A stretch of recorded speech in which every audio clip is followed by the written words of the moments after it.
E aí, pessoal, é o Bispa Sônia Talks, esse podcast que eu gosto muito de fazer. Eu trago aqui pessoas que eu gostaria de conversar um pouco mais com elas, entendeu? Ou que eu nunca conversei. E a gente tem aquelas curiosidades, né? Ai, como será bater um papo? Então, vem bater um papo com uma pessoa que é um monte de coisa para mim. Ela é minha amiga. Ela é pastora, ela é cantora, ela é compositora, ela é uma serva de Deus incrível, ela é uma mãe que eu admiro, ela é uma esposa que eu respeito. Ai, no meu contato, eu coloco o nome dela assim, põe assim, querida! Eu dei esse sobrenome para ela. Estou falando da Exla. Meu Deus do céu. Finalmente, né? Tô aqui. Finalmente. No Bispa Sônia Talks Podcast. Finalmente você está aqui mesmo, viu? Que eu já estava falando assim que eu já não ia mais convidar. Não desista de mim, porque eu te amo muito. Eu também te amo muito. Eu acho que falta de amor não é. Às vezes é falta de agenda, né, gente? É, Bispa. E a gente quer estar bem. Né, eu queria muito estar bem para vir aqui. Eu não queria vir aos pedaços, porque tem dia que a gente chega tão cansado. E tem fases da vida da gente também muito complicada, né, Isla? Tem, verdade. Muitas fases. E eu sinto assim, que Deus nos habilita em cada fase difícil que a gente passa. Uhum. E você é chamada muito para fazer o show. E às vezes, você é o show que Deus está dando que dá para passar por uma situação complicada e ficar e não se desintegrar. É verdade. Nós somos o show que Deus dá e esfrega na cara do capeta, né? E fala assim, olha o que ela aguenta e fica viva, fica de pé e me adorando. A gente viu ele fazer isso na Bíblia com Jó, que não é uma regra, é uma exceção, mas eu acredito que Deus tem muito prazer em nós quando nós suportamos as tempestades e as provas do nosso dia a dia. Mas ele também nos dá inteligência emocional para a gente se preservar em certos momentos. Então, existem situações das quais a gente precisa se safar de vez em quando. Sim. Não dá para a gente se expor, porque a gente não está dando conta. Nós somos seres humanos. Sim, e às vezes a exposição traz mais gente ruim do que gente boa. Então, tem certas guerras que basta ela, não precisa arrumar mais uma, né? É isso aí. Já tá uma boa dose, né? Não precisa arrumar mais outra. A gente vive na linha de frente, né, dessa batalha, que também é uma bênção. A gente pensa assim, é uma batalha, vive na batalha. Não, não é isso. É maravilhoso estar no altar ministrando. A gente sabe que há uma batalha espiritual, a gente tem essa consciência, mas a gente, ao mesmo tempo, se sente tão realizado em estar vivendo o propósito de Deus para a nossa vida, né, Bispa? Muito, muito. E sabe como eu quero começar? Eu quero começar em quando que aconteceu o primeiro encontro forte da Exla com Deus. Uma experiência, não sei se você vai lembrar da primeira, mas uma que marcou e foi divisor de água na tua vida, lá. Olha, eu nasci no lar cristão. Meu pai já pregava a palavra, minha mãe já era cantora do vinil, assim, gravava aqueles discos. Olha! Era na Assembleia de Deus de Cordovil. Eu nasci em Fortaleza, fui para o Rio de Janeiro com 4 anos de idade, fui criada ali nos conjuntos. Era solista do coral infantil. Olha! Crianças para Cristo, o nome do coral. Tinha mais de 100 crianças, uma igreja de bairro, assim, muito avivada. Fui muito abençoada ali. E eu tive a primeira grande experiência foi ali, orando com as crianças, clamando, sendo batizada com o Espírito Santo, porque nós tínhamos consagração. Com que idade você foi batizada? 6, 7 anos. Olha, e foi muito verdadeiro, porque muito verdadeiro. As marcou. Crianças, era uma época em que as crianças oravam e clamavam a Deus pelo batismo com o Espírito Santo e faziam jejum. E o irmão Rael falava assim, vem em jejum, porque vocês têm que aprender a jejuar. E a gente com 6, 7, 8 anos, o conjunto podia ficar até 11 anos, né? Eu fiquei até 11. E aí as crianças iam em jejum para a consagração e nós ficávamos, nós obedecíamos. Nós aprendemos muito ali naquele tempo. E foi minha primeira experiência com microfone, com palco, porque eu era solista. Olha, você já começou solista. E eu solava uma música, e eu lembro da música. Como é que é? A Deixa eu ver. música do pastor, cantor e compositor Misael Alcides, que é vivo, eu chamo ele de tio Misael, até hoje casado com a tia Dorcas. Eles eram cantores, uma dupla de cantores na época, muito assim, viajavam pelo Brasil todo. E ele fez uma música que, olha só a letra, e eu tinha 8 anos quando eu solava essa música, tá? Era assim: lágrimas molhavam meu rosto, chorava o meu coração, andava em completo desgosto. Era grande a solidão, sofrimento após sofrimento, vivendo como quem morreu. Olha, eu Jesus! 8 anos. E eu sei que não havia alguém infeliz qual eu. E eu sei que não havia alguém infeliz qual eu. Aí vem o desfecho. Achei Jesus, a minha vida mudou. Meu sofrimento Jesus já levou. Feliz eu sou, feliz eu sou. Cristo, minha vida mudou. Feliz eu sou, feliz eu sou. Cristo, minha vida mudou. Quando um conjunto de 100 crianças cantavam essa música e eu solava, o povo vinha abaixo, chorava, fazia um apelo, o povo vinha aceitar Jesus. Era um diferencial. E Deus usou a gente naquela época. A gente foi parar na Record, foi parar na TV, foi parar em tudo que é... Com que é essa lugar. música? Com essa música. E a gente tinha um coral que vestia beca vermelha até o pé. Não, você começou a cantar aqui. Era eu falei, uma meu coisa... Deus, que hora que isso aqui vai ficar bom, credo. Era desse jeito. Só que era uma estratégia. E aí, claro, tinha as músicas alegres também, mas Sim. essa era que eu solava. Essa Era que eu solava. E tinha músicas. E a gente não cantava música de criancinha. Era música de adulto. Pegava as músicas do Zé de Paula, da Shirley Carvalhais, que eram os cantores da época, entendeu? E botava lá no conjunto. Era um barato. Quando que você começou a entender o que você estava cantando? Porque, gente, eu acho que você cantava, você não tinha nem não tinha naquela idade noção. não. Mas depois, na minha adolescência, né? Fui ficando adolescente, jovem, eu fui entendendo o peso que aquilo tinha. E mesmo criança, eu ouvia muitos testemunhos. Ah, então daí você conseguia associar. Que chegavam e falavam, meu Deus, eu vim para a igreja, eu vim assistir o culto, convidado por um amigo, mas quando eu vi o conjunto das crianças cantando e aquela menininha solando, eu fui tão impactado que eu entreguei minha vida a Jesus. E aquilo ali começou a marcar a minha história. Foram os primeiros depoimentos que eu comecei a receber, muito novinha. Não, sim, gente, muito forte. Porque hoje, gente, a Estela tem... Isso é o que a gente conseguiu computar, 66 álbuns, né? Porque tem álbum espalhado pelo mundo inteiro, tem gente... Na verdade, são participações também, não, né? Gente, não. Álbum tem, só meu deve ter menos, eu nunca contei. Inventaram esse nome trend agora, mas a gente já faz trend, sei lá. Nem vou falar quantos anos, porque deixa pra lá. Tem mais de 200 canções que ela compôs. Ah, não, mas tem bem mais, viu? Nossa, esse negócio aqui tá bem errado, viu? Tem muito mais. Já recebeu 6 discos de platina, 9 de ouro, só não recebeu mais porque deve ter tido alguma politicagem aí. Além de indicada 4 vezes ao Grammy Latino na categoria de melhor álbum de música gospel. Estela, então você tem uma vida na igreja, né? Sim. Como todo filho de crente, chega uma hora que a gente começa a lidar com aquilo que é sobrenatural de uma forma banal. Né? A gente começa a achar que é tudo normal. Será que é isso mesmo? Será que o que eu vivi é verdade? A gente passa por essas crises. Eu também vivi isso. Eu acho que quem nunca passou um mês de noite de insônia, acha que dormir é normal, né? Não, eu acho.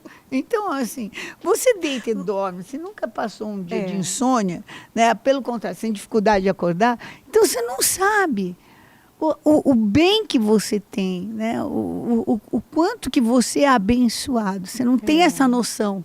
É isso mesmo. Eu converso com algumas amigas novas convertidas e elas falam, meu Deus, que privilégio ter sido criado na igreja. Que bom, né? Como deve ter sido maravilhoso. Eu sinto saudade de um tempo que eu não vivi. Teve uma amiga que me disse isso, que ela é tão apaixonada por Jesus, que ela queria ter nascido no lar cristão.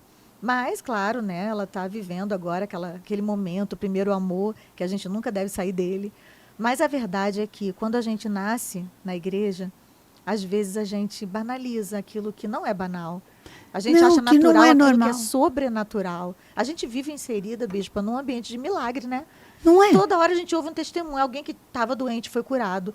Sabe? É morto que ressuscita. É casamento que foi restaurado. Coisas que humanamente falam. Pessoas que foram libertas das drogas, do vício. Isso acontece muito.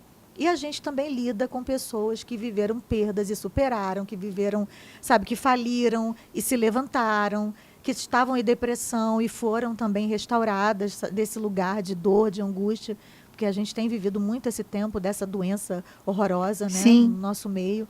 Mas não é normal. Se você parar para pensar, o tanto de testemunho que a gente ouve não é normal no mundo afora. Não é. E você que está desde pequenininha, né? Você sempre esteve no palco, né? No altar, no palco, enfim. Você foi o motivo de muitos testemunhos. Então, eu também fui motivo de muitos testemunhos. Então, a pessoa olha pra gente e já conta um testemunho, né? Ou conta uma luta, ou conta um testemunho. Exatamente isso. A pessoa olha pra você. Conta uma luta ou um testemunho. Você, assim, inspira a pessoa a contar todas as lutas dela. Ou então todos os testemunhos. Nesse modelo. Nesse modelo, você casou com uma pessoa da igreja. Casei. Eu comecei a namorar com o filho do pastor da igreja do bairro vizinho. Uau! É. E era o bairro melhor ou pior? Melhorzinho do que o meu. É. Nossa, então já era um grande upgrade, hein, gente? Era um grande upgrade. Você não sabe o que é morar no bairro pior. Pois é, exatamente. E tenho ótimas lembranças, tá, gente, do bairro onde eu fui criada. Sim. Realmente fui criada na rua, jogando bola, jogando... Tudo que não dá pra fazer hoje. Eu fui essa moleca, assim, que o pai tinha que chamar, volta pra casa, vem pra casa, para de cair, você tá igual um menino, com essa perna toda marcada. E, assim, foi muito boa a minha infância. E conheci o Odilon, eu tinha 13 anos, ele tinha 16 para 17. E ele vivia na minha igreja, na porta da igreja, conversando, fazendo amizade. Já dirigiu o carro do pai com 16 anos. Entendi. Levava o carro do pai, ficava na porta. E a gente se conheceu assim. E isso era uma coisa muito única, gente, Era. Porque nem quem tinha 18 anos tinha carro, não imagina o de tinha. 16. Não podia, né? mas ele pegava o carro do pai e ia para a porta. Estou entregando mesmo, e está errado. Só que com 17 anos, a gente ficou sem se ver um tempo. E quando eu tinha 17 anos, eu já estava cantando num grupo, Altos Louvores, que eu comecei a cantar com 15.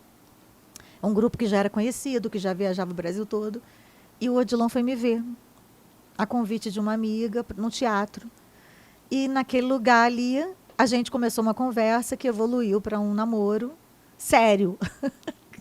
Bom, só podia ser sério. Nesse ambiente, não tinha ambiente para não ser sério, né, Só gente? que eu achava que ele estava muito firme com Jesus, mas ele não estava. Então, foi um período bem difícil da minha vida, mas eu louvo a Deus porque... Estela, sabe por que eu estou te perguntando isso? Porque hoje, graças a Deus, há muitos anos o Odilon é um pastor. Sim, sim. Há muitos anos ele é um servo de Deus, mas muitos anos que eu vou falar para você, assim, sei lá, 15 anos, 20 anos. Não, 20, na verdade, que ele está liberto, 27 anos. Então, mas que ele é um pastor, deve ter uns 15. Então, 15 anos que eu falei, que eu pensei de pastorado, isso. 15, 20 anos, mas liberto 27. Mas tem muita gente que casa com um servo de Deus e, de repente, depois do casamento, fala, gente, Deus me enganou? O que aconteceu? Porque eu casei com um cara que estava na igreja, esse cara completamente pirou, ficou doido na batatinha, até descrente ou alguma coisa assim. E eu pedi sinal para Deus. Eu pedi, eu orei, eu casei na igreja, eu fiz tudo certo. O que deu errado? E hoje a gente está num tempo que as pessoas não investem. Então elas querem jogar fora. Ah, não, vamos, descasa, quero ser feliz, não vou pagar esse preço. Aconteceu de você um dia olhar e falar assim, peraí, eu acho que eu entendi a profecia errada. eu acho que eu estava tão apaixonada por ele que eu achei que era Deus falando comigo, não era Deus coisa nenhuma. De você chegar de um evento, de você cantar, pessoas aceitarem a Jesus, ouvir testemunho, chegar na sua casa e encontrar um marido dependente químico? No caso do Odilon, eu fui avisada pelos pais dele no primeiro ano de namoro, porque eu comecei a detectar um comportamento estranho, eu não estava acostumada, e eu não sabia o que era uma pessoa usuária de drogas. Porque eu fui criada muito dentro ali daquele mundo, daquela redoma, vamos dizer assim. Gente, que é uma bolha, né? E que é uma benção. Que é uma Glória a Deus por bênção, isso, gente, pelos meus pais. E quando eu comecei a perceber, eu fui avisada. E eu comecei a lutar. Eu já estava apaixonada por ele. E eu falei, eu vou lutar por ele. Não aconselho ninguém a fazer isso sem o acompanhamento dos pais.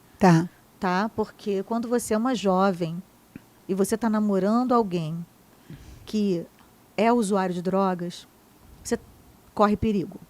Corre, e né? eu corri perigo, mas eu tinha todo o amparo dos meus e também pais. Era um outro tipo de droga há 30... cocaína, né? Cocaína, maconha. Mas hoje cocaína em dia... é ruim em qualquer época da vida. Hoje tem, além do crack, mais 50. Pior. É verdade. Hoje evoluiu o negócio, tá pior. Mas naquela época o forte era a cocaína. O Odilon se envolveu muito, ficou dependente. E foi um tempo dificílimo para os pais dele, que eram um casal de Deus. Sim. Os pastores da Igreja da Assembleia de Deus da Penha, era o pastor José Santos e a irmã Maria. Ele pastoreou 57 anos. Meu Deus! E ele tinha os 11 filhos ali na presença do Senhor, um homem com a reputação ilibada, um homem de Deus, sabe? Um casal de Deus. E eles estavam sofrendo muito, muito, com todos os episódios na vida do Odilon. Quando eles viram o Odilon namorando uma menina crente da igreja, né, filha de pastor também, eles ficaram felizes, acendeu aquela luzinha no fim do túnel. Mas quando eles viram que o Odilon não estava andando na linha, a primeira coisa que eles fizeram foi me chamar e me contar. E aí, eu, por um tempo, escondi dos meus pais. Daqui a pouco eu falei, eu não vou aguentar essa barra sozinha, porque isso é muito sério. E aí eu chamei um outro amigo pastor, um casal de tios meus, que hoje já descansa até no Senhor, e falei, você me ajuda a contar isso para o meu pai, porque eu não quero desistir do Odilon. Uau!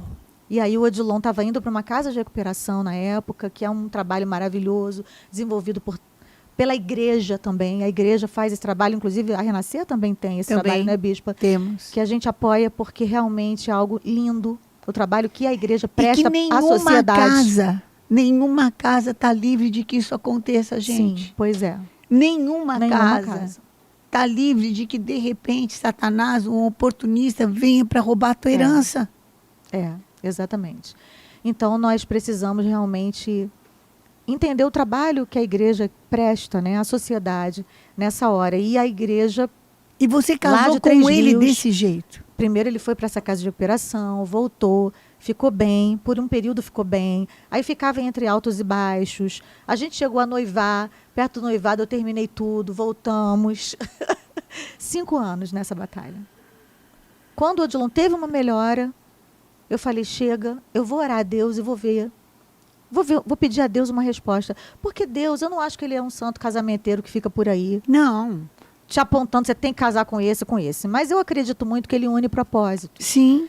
Então, eu estava orando e eu pedi a Deus assim, uma direção, uma resposta muito direta. Deus falou comigo de diversas formas. Falou no meu coração, falou através de profecia, falou na palavra e falou através do meu pai. Uau. Eu falei para Deus, a última pessoa que eu preciso dessa confirmação é o meu pai. Porque meu pai é aquele cearense arretado, ciumento, agarrado com os filhos. E eu falei, se o meu pai me abençoar, eu vou saber que mesmo enfrentando dificuldade, eu vou dar conta. Amém. Eu queria a bênção dele sobre a minha vida. Eu sei que os nossos pais não são perfeitos. Sim, eles falham, eles cometem erros, mas ali eu fiz uma prova com Deus. Porque eu acredito porque muito era bem nessa... o impossível. Né? Era impossível. E ele viu tudo que eu passei, que eu vivi. E eu acredito muito nessa coisa da bênção do pai e da mãe. Eu também.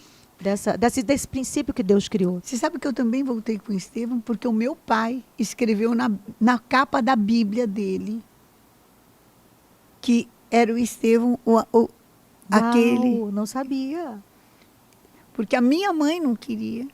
Então eu estou vendo assim, eu estou vendo uma identidade, porque, sabe, a paternidade dá destino pra gente. Sim. Eu E acredito. quando, mesmo teu pai pode não ser o perfeito, mas se ele é um servo de Deus, ele tem essa unção de paternidade de dar o destino para Sim, você. eu creio nisso. Eu também creio. E o meu pai foi a última palavra, assim, foi a última direção que eu tive. E ali eu falei, então é sim. Então nós vamos voltar e vamos nos casar. E aí preparamos tudo, nos casamos naquele ano. Mas eu já desconfiava do que eu estava prestes a enfrentar. Porque eu vi que o Odilon não estava muito firme. Perto do casamento, ele já teve uma recaída. E quando a gente casou, foi a pior de todas. E eu estava gravando meu primeiro disco. Ah, então mais ausente, né? Eu tinha saído do Altos Louvores e estava gravando o meu disco, o primeiro de todos. Foi um disco que nem foi muito divulgado, mas foi a minha primeira experiência como cantora solo mesmo. Então era muito desafio. Muito E desafio. tudo lá, né?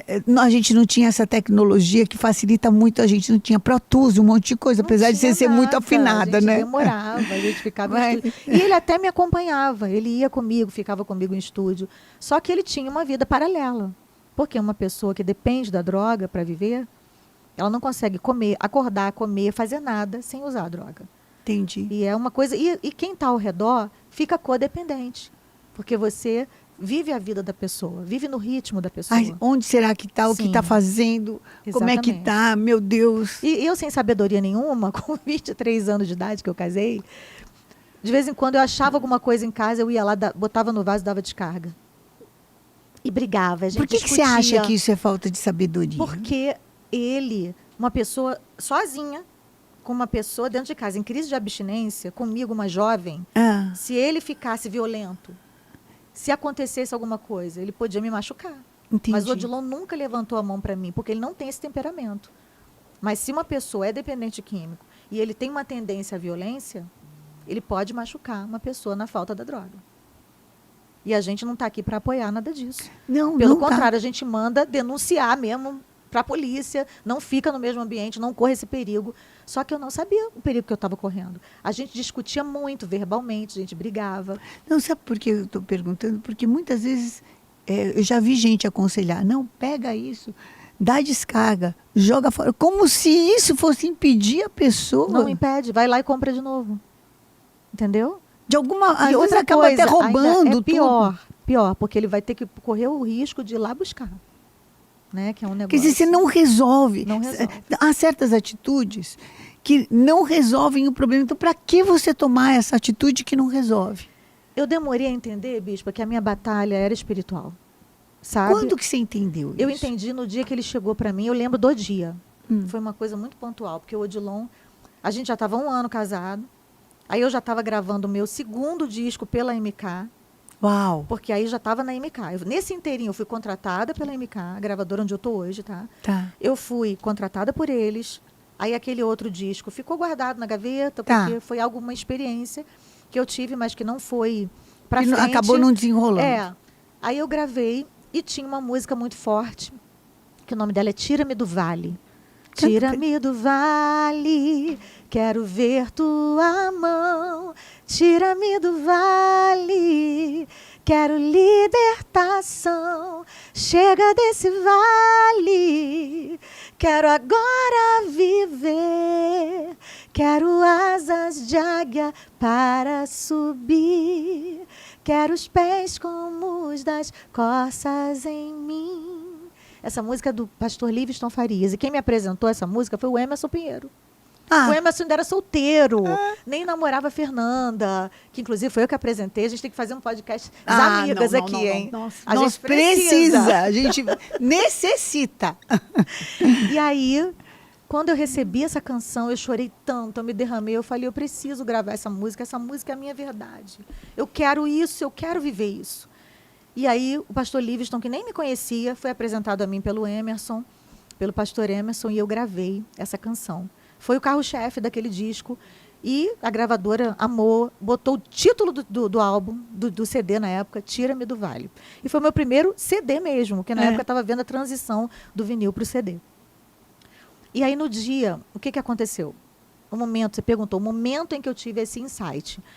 É, Quando eu estava gravando esse disco, colocando a voz nele, tá. fazendo toda aquela pré-produção, eu estava prestes a botar a voz. O Odilon chegou para mim. E a gente brigava muito. A gente se amava e se ama muito, mas na época eram É muito tapas e complicado. beijos. Sim, porque E você era não complicado. entendia, Sim. até porque é muito nova, Sim. vindo de uma realidade completamente diferente. Sim. E ele Sim. não conseguia explicar Não também. conseguia, ele não conseguia sair daquele lugar. Sim. Eu era imatura, muito jovem. Também, eu posso dizer hoje, por uma revelação do Espírito Santo, eu não compartilhava tudo isso com os meus pais na época, porque eu pensava, eu tenho tanta fé que ele vai ser liberto, que se eu contar para os meus pais agora, eles vão vir me resgatar. Então, Eles vão me tirar daqui. Eles não vão aceitar que eu fique sofrendo isso. Então, eu vou aguentar até quando eu puder. Eu vou aguentar tudo que eu puder. Porque eu tenho medo que ele seja liberto e outra vai desfrutar daquilo que eu posso desfrutar. aí um também dia. é muito desaforo. É Exatamente. muito desaforo. Você que já está Exatamente. lutando muito tempo, Isso. por isso é muito desaforo. Uhum. Você pagar o preço, fazer a libertação e a outra levar. Ah, não. Pois é. Aí eu falei, eu não quero passar por isso, eu vou até o fim. E ele chegou para mim um dia e falou, Exla, eu nunca vou largar droga, vai para sua casa, volta para os seus pais. Não vai ter jeito, meus pais oram por mim há mais de 10 anos. E tipo assim, eles são muito de Deus. Se eles Quer não dizer, conseguiram... Se a oração deles não funcionou, a tua é muito... Esquece. Esquece. Aí Quem é eu você olhei- na fila do pão? Exatamente, foi Entendi. nesses moldes. Aí eu cheguei para ele e falei assim, Odilon, antes de casar com você, eu tive uma palavra, eu recebi uma palavra de que você ia ser um homem de Deus. Mais do que isso. Deus me disse que você ia ser um pastor. E que você ia viajar comigo pelo mundo todo, fazendo a obra de Deus e pregando a palavra. Meu Deus. Eu fico com essa promessa. E a partir de agora, você vai conviver com outra esposa. Você não vai mais me ouvir gritar aqui dentro. Eu não vou mais brigar com você. Eu não vou mais gritar. Eu não vou mais fazer escândalo. Eu não vou mais jogar nada fora. Agora, você vai ser tratado como o sacerdote. Eu vou começar a te tratar como você vai ser. E fiz esse pacto com Deus. E comecei a tratar o Odilon com toda a honra que ele não era tratado. Porque ele era tratado como drogado. Tá. E eu comecei a tratar o Odilon como chefe da minha família. Você começou a se relacionar com a promessa. Sim. E não com a realidade. Exatamente isso. E aí o Senhor tocou no meu coração. Guarda isso. Guarda isso, você está assistindo. Porque não dá para a gente viver todos os dias enxergando o que você enxerga hoje. Uhum. Mas dá para viver enxergando o que você vai ser amanhã. Uhum. Exatamente, bispa. E eu comecei a me comportar dessa forma. Comecei a tratar a minha casa com mais atenção, ter mais carinho com o meu marido e não perder tanto tempo brigando com ele. E eu ainda tinha um pavor, tá? Que me assombrava. A qualquer momento alguém pode me ligar. Às vezes o telefone tocava e eu ficava, Jesus, será que é alguém dizendo, vem socorrer o Odilon? Uma Vem salvar overdose. ele. É uma overdose, porque eu tinha esse pavor no meu coração. Eu não queria ficar viúva com 23, 24 anos. E eu amava muito o Odilon, então aquilo para mim era, né, o fim do mundo. E quando eu mudei o comportamento, parece que o mundo espiritual se moveu também. Eu acredito que quando a gente se move, o céu se move. Ah, mas com certeza. Com certeza. Porque você... Sabe, eu acho que essa fala dele fez você... Me desafiou. não é só entender o porquê. Eu estou aqui mais do que por causa do meu amor, por causa da minha fé. Uhum. Eu acredito que o que Deus falou para mim é verdade. Uhum. Então, vai ser minha verdade daqui para frente. Eu não tenho feito, eu só acreditava, mas não tenho feito dela a minha verdade. Agora, a partir de agora, vai ser a minha verdade. Amém. E foi isso mesmo que aconteceu. E eu me livrei de algumas distrações. Eu entrei na guerra. Eu falei, Deus, não tem tempo. Que distração, por exemplo? Muita música que não era... Não estou julgando aqui ninguém. Sim. Mas na época eu tinha muitas pilhas de CDs que eu carregava da minha discos, né? Porque na época Tá. ainda era disco, depois misturou com CD. Que eram pessoas que eram Que sua eu carregava, referência, que não você eram- gostava. Não, porque a música é uma ministração também, Ela né? é. Eu não estou dizendo, não estou falando contra quem está ali ouvindo, está estudando, está pesquisando, e nem estou julgando as pessoas Não, que mas fazem no teu isso. caso era Mas isso. no meu caso, eu estava numa batalha tão grande, eu precisava ser ministrada 24 horas por dia por palavras que falassem sobre o meu futuro e sobre aquilo que eu queria viver. Não dava. Não dava para eu perder tempo. Não dava. Deus cobrou isso de mim. Então, eu realmente abandonei essa prática ali e eu cortei isso da minha vida. Eu gostava de sentar e ficar vendo uma novela, Tá. e aí ficava lá chorando. Aquela coisa. Era muito Pra sair um nova. pouco da Aquele realidade, mundo, né? Que eu não tenho nada contra você assistir uma série do Netflix, mas eu acho que hoje, por exemplo, a gente está muito, muito distraído com tudo. A gente também precisa tomar conta disso. E se você quiser Não- ter vitória, você precisa focar. Se você está numa batalha, você precisa entender, fazer orar, marcar a hora. Sabe o que eu faço hoje? Eu marco a hora no meu celular. Despertador para orar. Amém. Porque a gente vive num mundo que a gente está o tempo todo conectado. Hoje o mundo é outro. Verdade. Né? É diferente daquela época. Hoje Verdade. você não tem a hora da novela que você senta e vai assistir. Hoje, a hora que você quer, você pega o teu smartphone, você pega o teu tablet, você pega na tua Smart TV e você conecta ali e assiste. Mas se você conseguir priorizar o reino de Deus, sabe? Eu falo com as minhas mulheres lá da igreja, bota para despertar pelo menos uma vez no teu dia. Uma vez. Tem gente que passa o dia inteiro e não ora uma vez. Aí depois tem a cara de pau de vir pedir para a gente botar a mão na cabeça para orar. É muita Eu coisa. sempre tive as minhas intercessoras, bispa. Inclusive, nessa época, eu tinha a Fernanda, que já era minha amiga Tá. e já orava comigo, mas eu tinha também a irmã Sara, que é uma irmã de oração mais velha do que eu, que me aconselhava e ela passava as madrugadas acordada comigo. Quanto tempo durou? Esse período de casamento, pouco mais de um ano. E a Entre noivado libertação? e casamento, 7 anos. A libertação do Odilon, 11 anos. 11 anos. 11 anos. Só que o meu período de casamento, depois que eu me posicionei, 1 ano. 1 ano. Entendeu? Depois que eu me posicionei em Deus, 1 ano, Deus fez a obra na vida dele. Quer dizer que se bateu, deu murro em cima de faca 10 anos. Um pouco menos, porque ele já veio antes. Já vinha uns melhorando 7 um anos. pouco. Uns 7 anos. Isso, exatamente. E daí que ele estava tentando de alguma forma, Sim, mas idas e vindas, altos e baixos. altos e baixos. Aí foi que você pegou para guerrear. Pra De guerrear, verdade. Para guerrear, que eu entendi o poder de um posicionamento no mundo espiritual. E nunca mais eu parei de usar esses métodos que Deus me revelou ali. Posicionamento, louvor, adoração, sem murmuração. Sem muito murmuração. difícil. Sem murmuração. Grifa isso. Grifa aí, tá? Grifa, sem murmuração. Olha, tem um dos versículos que não é aquele que eu mais amo, mas é um dos que eu mais vi na minha cabeça.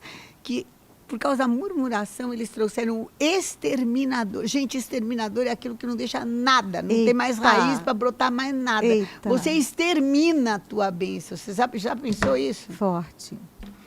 É nesse nível. E aí, teve assim um grande momento, que foi bem marcante, que foi quando eu coloquei a voz nessa música Tira-me do Vale. E eu, dentro do estúdio, eu me tranquei no estúdio, orei e falei, Deus, eu estou prestes a viver um novo tempo. Eu estou prestes a começar um ministério itinerante também. E como que vai ser isso? Meu marido, nessa condição, eu creio na tua promessa, mas hoje eu estou precisando de uma confirmação de que eu estou no caminho certo. Dentro do banheiro, de joelho, orando, do estúdio. E aí eu fui para casa, depois de colocar a voz nessa música especificamente. E quando eu cheguei em casa, o meu marido chegou 3 da manhã. Tá. Para provar a fé mesmo, Isso. né? E quando ele chegou, ele se ajoelhou no pé da cama. Ele falou, acorda. Eu estava acordada, fingindo que estava dormindo. Acorda que eu quero que você ore por mim e você vai orar desse jeito. Ou Deus me leva, ou Deus me transforma. Foi assim Uau. que ele pediu para orar por ele. Bota a mão na minha cabeça e ora, Deus, ou leva ele ou transforma, mas como ele está, ele não quer ficar. E o que aconteceu nesse inteirinho? Enquanto eu estava lá orando de joelhos dentro do banheiro, nunca menospreze uma oração dentro de um banheiro, no trabalho, na repartição, onde quer que seja. Porque a gente, não importa onde é, se você se prostra diante do Senhor, o céu se levanta. Amém. E eu botei a mão na cabeça dele, fiz essa oração, mas nesse inteirinho, quando eu estava lá orando, ele tomou um susto tão grande lá onde ele estava. E claro que ele já tinha tomado muitos outros. Mas nesse dia, ele disse que foi a gota d'água. Tem um momento da gota d'água, né? Tem um Gente, às que... vezes a gota d'água não é o pior que aconteceu. É o que fez transbordar. É. Nesse dia transbordou. E várias coisas aconteceram. E o Odilon realmente não queria mais viver. Ele falou que no trajeto para casa ele veio provocando acidente. Uau. Ele veio querendo ser parado numa blitz e vazar. Ele veio querendo que uma bala perdida encontrasse ele. Sabe, foram tantos sentimentos que passaram pela mente dele, o inimigo querendo acabar com a vida dele. O carro dele subiu na divisória da pista da Avenida Brasil, ficou com 2 rodas para cada lado. Tudo aconteceu. Até que finalmente ele chegou em casa. E quando ele chegou, me pediu para fazer essa oração. E eu orei. Foi uma oração difícil, de entrega, que eu não queria. Sim. De jeito nenhum que Deus levasse o Odilon. Que daí nem que ele tivesse preparado. É. Mesmo que ele dissesse, vou levar porque está salvo. De forma alguma, eu queria que ele ficasse. Mas Deus atendeu o clamor do meu coração e realmente, daquele dia em diante, o Odilon não usou mais droga. Ele foi para um retiro espiritual da igreja. Eu fui para Macapá com a pastora Antonieta Rosa na mesma semana. E naquela semana ali, Deus completou a obra. Amém. E ele voltou do retiro transformado. Eu voltei renovada. Amém. E 1 ano depois, a gente estava ali pelo Brasil viajando e cumprindo aquilo que Deus prometeu. Sabe por que eu te perguntei isso? Cada vez que eu olho para você, eu vejo em você um case de Deus, de uma mulher mais que vencedora dentro da sua família. Amém. Porque as experiências mais contundentes dentro de uma família, e eu sei, porque eu te conheço, que o teu grande valor não é dinheiro, não é a família. Depois de Deus é a sua família. Com certeza. É o seu grande amor, é a sua família. E Deus permitiu que você fosse provada na sua família de várias formas. Uhum. Você entende que essa tua disposição de Deus de casar já para uma aprovação, olha, você vai casar para ser provada, foi um treinamento para as outras? Acho que sim, acredito. Te ajudou? Me ajudou. Nas outras? Me ajuda até hoje, porque quando eu vejo o milagre que Deus fez na vida do Odilon, era algo muito improvável. Era algo assim que todas as pessoas diziam, não tem jeito. Ele não tem jeito. Era a frase que estava na boca do povo. Eles olhavam para o pastor José Santos, para a irmã Maria e diziam, coitados. E olhava para você e falava, coitadinha essa menina. Onde essa garota foi se meter? Um futuro tão promissor. Uma menina tão bonita, uma menina cantava, podia fazer muita coisa.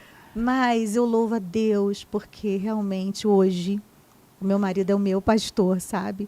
E não foi só eu que ajudei o Odilon a sair daquele lugar. Ele também me ajudou a sair de um lugar de comodismo, de inocência espiritual. E gente, essa inocência espiritual, ela é maléfica. É maléfica, porque a gente pensa que está tudo zen. Não, a gente fica não achando assim, sabe? Que o céu que o céu ele tá de fogo e o inferno tá calmo. Mas não é assim. Existe uma batalha. Eu vou fazer esse podcast em dois tempos. Mas eu quero terminar esse primeiro tempo. Porque a gente passou aqui coisas muito fortes. Uhum. E se a gente for passar mais muitas coisas fortes, de repente, aquelas muito fortes que a gente passou aqui, elas acabam não tendo a relevância que elas precisam ter. Uhum. E eu preciso falar isso. Porque hoje, sabe, muita gente sonha com o meu casamento, mas acorda com o seu. Uhum. E E essa pessoa, ela precisa entender que ela pode chegar naquele... Eu sou 46 anos de casada, graças a Deus. Eu vou fazer 30. Com um homem muito centrado, um homem muito, sabe, sempre muito. Tive meus outros desafios dentro da minha família. Como você teve também, de um luto que eu acho que é o pior de todos. Aliás, gente, não dá para comparar luta com luta, tá? Não. Toda é terrível. É, verdade. Toda é complicada. Mas esse treinamento não pode ser um trauma, tem que ser um testemunho, né? Com certeza. Tem que ser uma lembrança de vitória. Sim, sem dúvida alguma. Eu sempre digo que a gente não tem que ser a dor que a gente viveu. A gente tem que ser a dor que a gente venceu.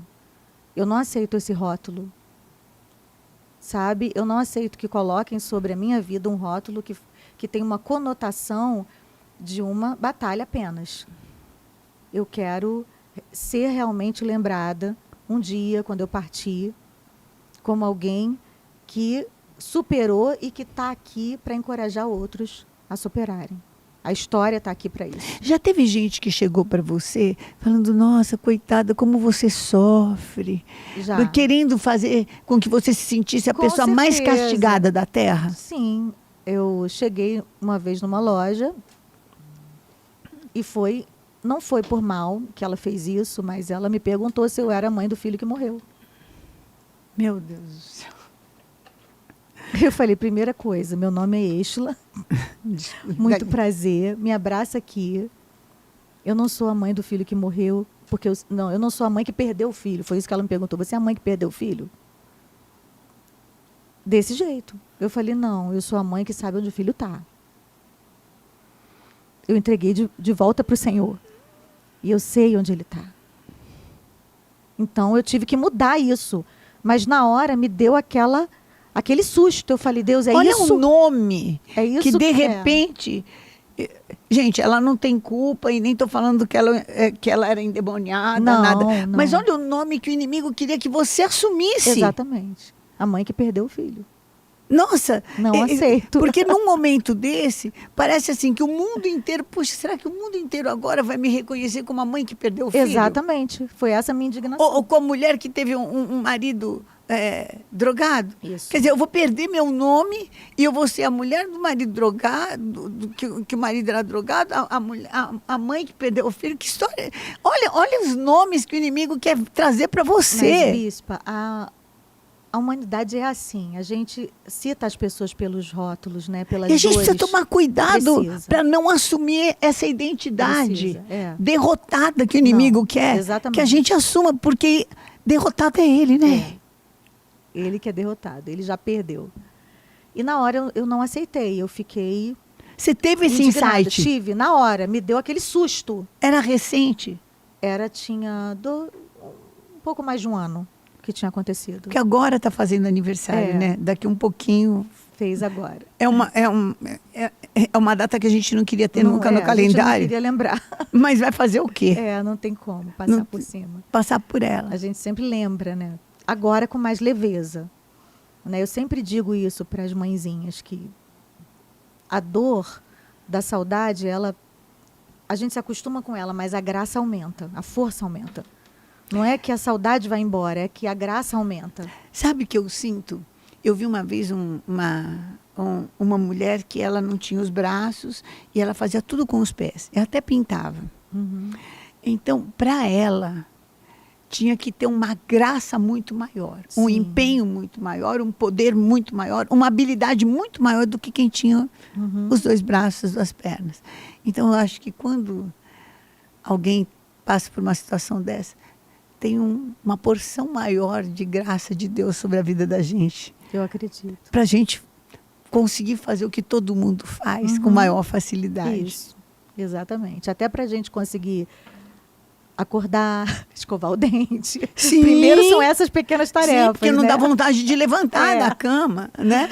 E depois, eu lembro que eu falava para Deus, eu nunca mais vou conseguir cantar. Eu nunca mais vou conseguir Você passou por isso compor. também. Olha! Gente! Olha, quando você pensa uma coisa dessa, acho que só você que está pensando isso. E eu pensei, eu nunca mais vou conseguir cantar uma canção de júbilo num show, num evento. E sabe que a primeira vez que eu fui cantar uma canção de júbilo, o demônio pegou uma pessoa no meio do povo. Meu Deus! Uma canção de júbilo. Meu Deus! E o demônio, a pessoa subiu, assim, escalou o palco, um palco altíssimo, que não tinha como alguém subir ali se não fosse de maneira sobrenatural. E ele queria me derrubar lá de cima. Meu Deus! A gente teve que orar para expulsar o demônio. Olha como é espiritual. Sim. Olha Que o como esse inimigo não quer sentimento que a e gente pensamento... Gente, Satanás é oportunista. Não pensa que ele vai respeitar a tua dor, não. Ele vai se aproveitar dela para te arrebentar. Exatamente.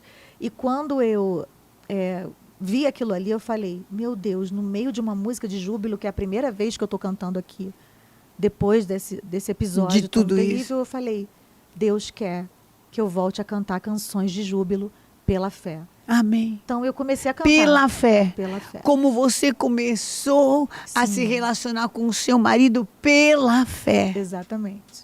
Olha isso. E aí, às vezes, a gente tem até que sorrir pela fé, né, Bispa? Com certeza. Às vezes você não está com vontade de rir, mas você dá um sorriso pela fé. Não, pregar pela fé. Pregar pela fé. Ministrar para pessoas que estão precisando viver aquilo que você ainda não está vivendo. Não. Sabe? Ministrar a cura que ainda não chegou, o milagre que ainda não aconteceu na sua vida pessoal, mas você está ali ministrando. E eu acredito, e nesse trajeto, Deus opera na nossa vida. Eu acredito plenamente no que o Salmo 126 diz, que aqueles que vão andando e chorando, lançando a preciosa semente, eles vão voltar, sem dúvida, com alegria, trazendo os seus molhos. Deus já está preparando a nossa colheita, sempre está preparando. E eu tenho vivido, sim, um tempo de colheita. E tenho vivido um tempo sobrenatural, de alegria. E eu acho que só o fato de eu estar olhando para o futuro, projetando novas coisas, Tá já é um linda, grande tá milagre. cantando, tá gravando. Sim. É um grande trabalho milagre. novo. Eu quero terminar esse primeiro, porque ela já sabe que ela vai ter que vir para um segundo. Lucas, você me traga a sua mãe. Entendeu? Amém? Então, quero saber qual que é esse novo trabalho. Então, eu estou lançando agora um álbum completo, mas só que Olha, a gente está na primeira música ainda, porque agora mudou não, tudo, né, Bispa? agora sim, você vai lançando. Vai ter que ir lançando em aos suaves poucos. prestações. Pois é, para vocês irem se acostumando. Então já está em todas as plataformas digitais, já está na Rádio Gospel. Já. Nós somos os primeiros. Pois é, a canção O Tanque de Betesda. É uma canção que eu compus em parceria com mais 2 compositores, o André Freire e o pastor Lucas. Uma canção linda que fala da passagem do paralítico do tanque de Betesda. Canta um pedacinho. João 5. O refrão diz assim: pega a tua cama e anda. Se alguém te perguntar por quê, você carrega aquilo que um dia te aprisionou e te fez sofrer. Pega a tua cama e anda. Se alguém te perguntar por quê, ela é uma evidência de que nada é impossível àquele que crê. Nada é impossível para você. Nada é impossível para você. E tem uma música que eu sei que você compôs junto com o Lucas.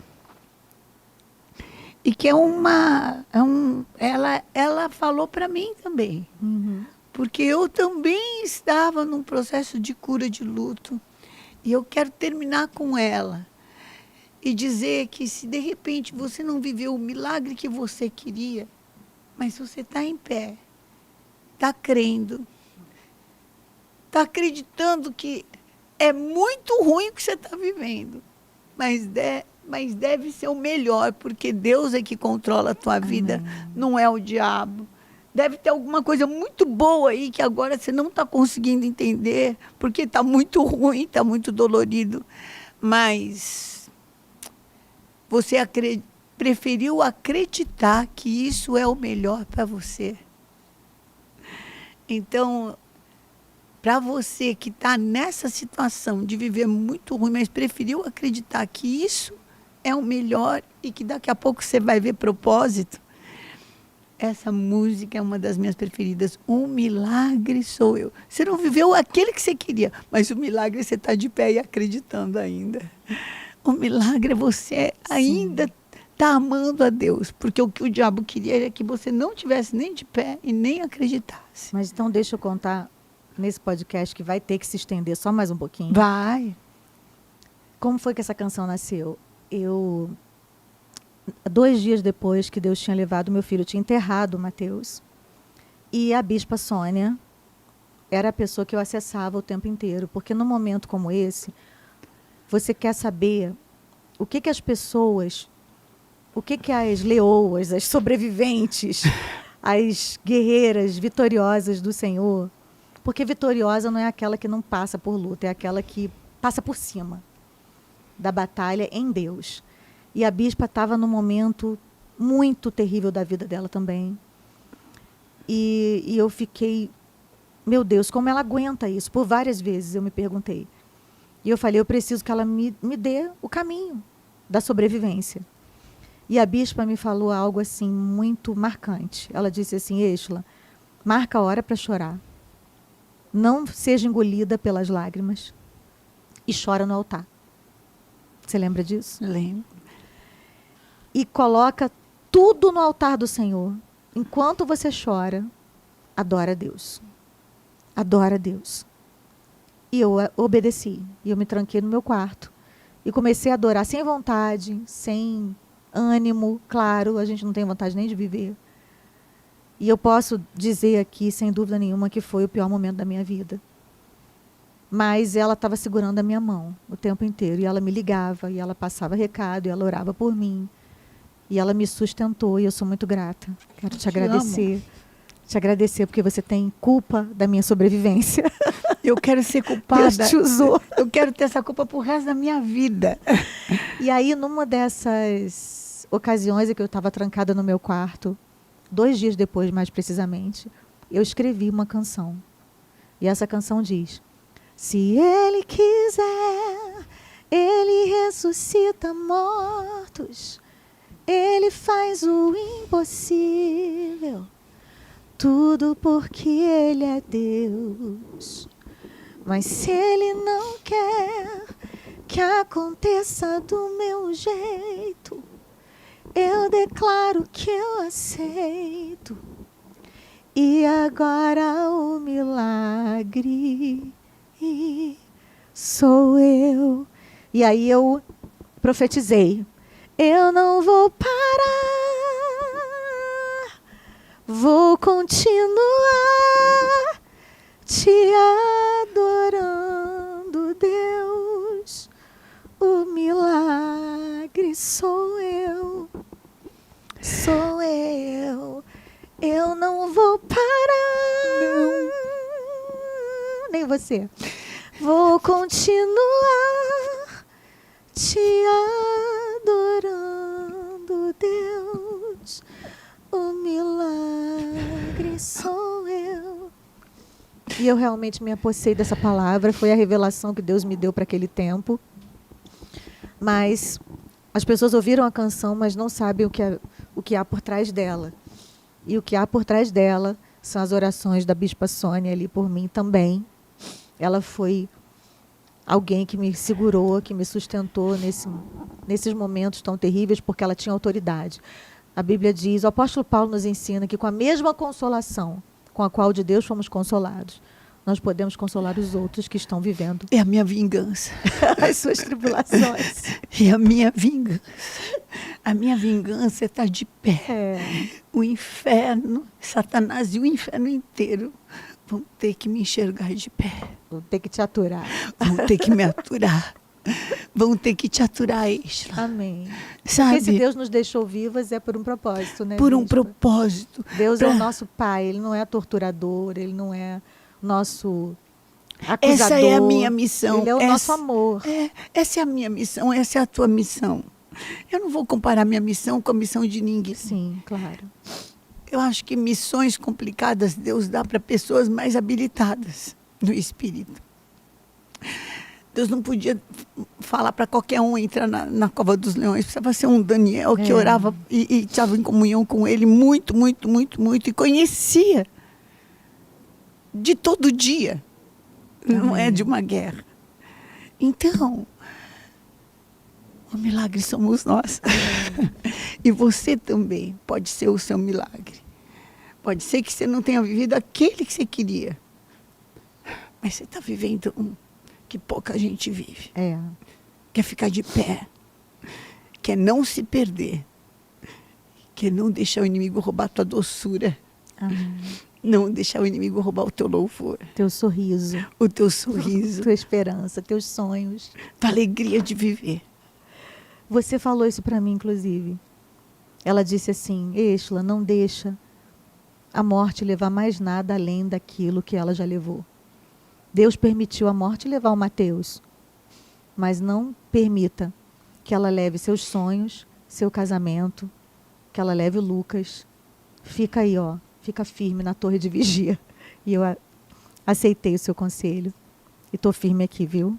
Em nome de caminhando. Jesus. E hoje eu estou muito feliz. É que ele não quis aparecer, mas ela está aqui com o Lucas. Tá? Eu não aguento, vou precisar falar. Não, porque eu oro por você já faz muito tempo. Então, quando você chegou com o Lucas, eu falei, não. Deus escolheu hoje mesmo. Gente, vai ter segundo tempo. Vocês me aguardem, porque a gente, assim, gente que é artista, que compõe, fala que vem, e a gente sabe que um dia vem. Mas como o Lucas prometeu, ela vai voltar. Ela volta. Beijo para vocês. É o Bispo Sônia Talks. Se você não segue ainda a Êxla, não sei o que você está fazendo, você está seguindo quem? Então segue, tá? @Êxla Santos. Os louvores dela são maravilhosos, porque são frutos de experiência com Deus. Não é algo comercial, sabe? E não é, é algo do céu.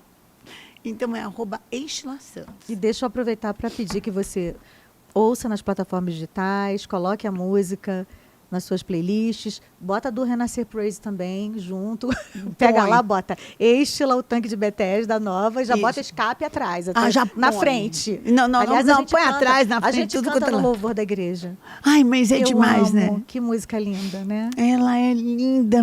E tem vídeo no YouTube, o escape já está com milhões de views, eu também quero chegar nesse patamar. Vai chegar, então, com certeza. Ouça o Tanque de Bethesda, compartilhe essa mensagem, porque é uma mensagem bíblica e a Bíblia é sempre poderosa. Você vai carregar aquilo que te carregava. Em nome de Desaforo, Jesus. vai ficar tão pequeno. A sua vingança. A sua vingança. Contra o capeta. É isso mesmo.